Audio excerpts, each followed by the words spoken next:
Table of fields with views పై ఈ spoken tutorial కు స్వాగతం.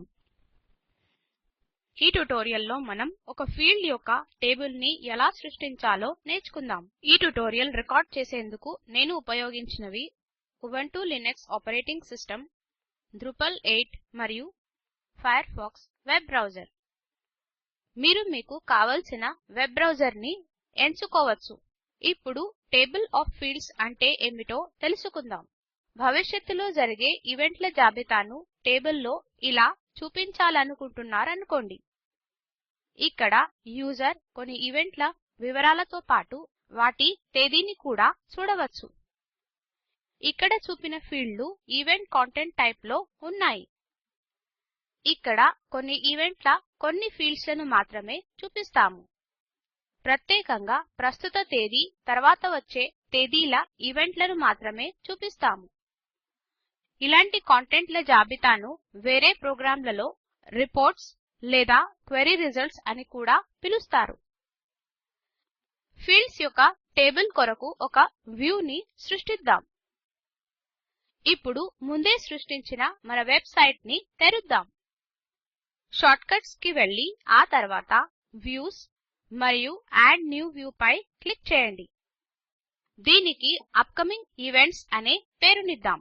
ఇప్పుడు కంటెంట్ ఆఫ్ టైప్ ని ఆల్ నుండి ఈవెంట్స్ కి మార్చండి. ఇలా మనం ఎలాంటి కంటెంట్ టైప్ కైనా చేయవచ్చు, అనగా log entries, files, content revisions, taxonomy terms, users, custom blocks మొదలైనవి. ప్రస్తుతం మనం న్యూయెస్ట్ ఫస్ట్ వచ్చేలా సార్ట్ చేసి వదిలివేద్దాం. క్రియేట్ ఎ పేజ్ కి చెక్ గుర్తు వేసి డిస్ప్లే ఫార్మాట్ లో టేబుల్ ఆఫ్ ఫీల్డ్స్ ని ఎంచుకోండి.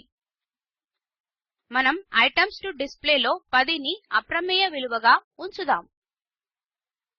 తర్వాత యూజర్ పేజర్ మరియు క్రియేట్ ఎ మెనూ లింక్ కి చెక్ గుర్తు వేద్దాం. మెనూలో మెయిన్ నావిగేషన్ ఎంచుకుందాం మరియు లింక్ టెక్స్ట్ ని అప్కమింగ్ ఈవెంట్స్ అని పిలుద్దాం. ప్రస్తుతం మన మెనూలు వ్యవస్థాత్మకంగా లేవు, అయితే వాటిని త్వరలో చేద్దాం. సేవ్ అండ్ ఎడిట్ పై క్లిక్ చేయండి. మనం 5 ప్రశ్నలను చూద్దాం. డిస్ప్లే ఒక పేజ్, ఫార్మాట్ అనేది ఒక టేబుల్, ఫీల్డ్స్ క్రింద మనకు టైటిల్ ఉంది, ఫిల్టర్ క్రైటీరియాలో మనకు అప్కమింగ్ ఈవెంట్స్ మాత్రమే కావాలి, అందుకే దానిని మనం మార్చాల్సి ఉంటుంది. సార్ట్ క్రైటీరియా తప్పుగా ఉంది, ఎందుకంటే అది ఈవెంట్ డేట్ అనుసారంగా క్రమపరచబడాలి, పబ్లిష్డ్ డేట్ అనుసారంగా కాదు. ప్రారంభించేందుకు సేవ్ పై క్లిక్ చేయండి. ఇక్కడ మధ్యలో మన పేజ్ సెట్టింగ్స్ ఉంది. మన వద్ద పాత్, మెనూ, యాక్సెస్ పర్మిషన్ ఉన్నాయి మరియు అందరికీ ల్యాండింగ్ పేజీ యొక్క యాక్సెస్ లభ్యమవుతుంది.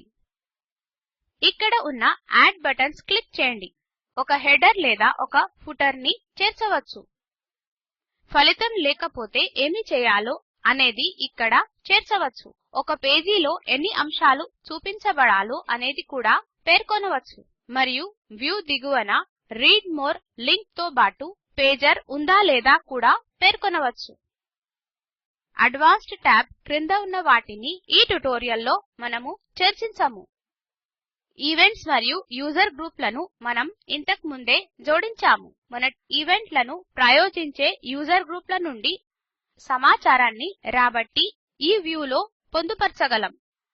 ఇది మనం సృష్టించిన రిలేషన్షిప్స్ మరియు కాంటెక్స్ట్ ఉపయోగించి చేయవచ్చు. ఇప్పుడు మన టేబుల్ కి అవసరమైన ఫీల్డ్లను చేర్చుదాం. యాడ్ పై క్లిక్ చేసి ఈవెంట్ డేట్ ఫీల్డ్ కనబడే వరకు క్రిందికి స్క్రోల్ చేయండి. నేను కంటెంట్ టైప్ నేమ్ ఉపయోగించి జాగ్రత్తగా నా ఫీల్డ్లకు పేరునిస్తాను, అయితే వాటిని తర్వాత వ్యూస్ లో సులభంగా పొందవచ్చు.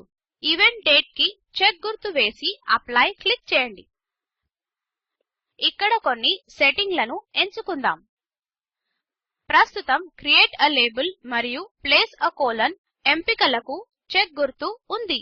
డేట్ ఫార్మాట్ డిఫాల్ట్ గా వదిలివేద్దాం, అనగా మీడియం డేట్. ప్రస్తుతం వాటి గురించి ఎక్కువ ఆందోళన చెందకండి. చివరికి apply all displays button click చేయండి.